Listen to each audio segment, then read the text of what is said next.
God of masses Nandamuri Balakrishna silver screen పై magic చేసిన movie Aditya 369.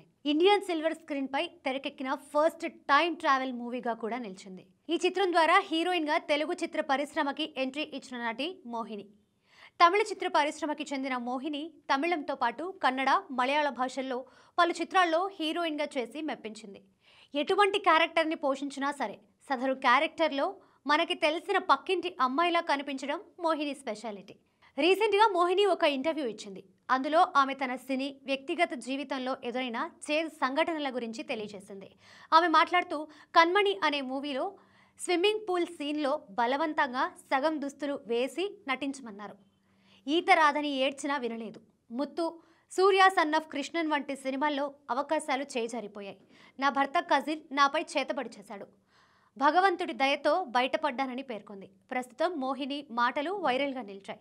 Character నటిగాను Mohini తన సత్తా చాటింది. వరుస ఫ్లాపుల్లో ఉన్న మెగాస్టార్ చిరంజీవి కెరీర్లో బూస్టప్ ఇచ్చిన హిట్లర్లో చిరంజీవి చెల్లెలుగా ధీటైన నటననే ప్రదర్శించడమే ఒక ఉదాహరణ. కెరీర్ పీక్లో ఉన్నప్పుడే భరత్ అనే వ్యక్తిని పెళ్లి చేసుకొని అమెరికాలో సెటిల్ అయింది. ఆ తర్వాత కొన్నాళ్లకి భరత్ నుంచి విడాకులు తీసుకుంది. 2006లో క్రైస్తవం స్వీకరించి అమెరికాలోనే ఉంటూ క్రైస్తవ మత ప్రచారకురాలిగా తన సేవలు అందిస్తుంది. ఆమెకు 2 పిల్లలు. 100కి పైగా చిత్రాలు ఆమె ఖాతాలో ఉన్నాయి.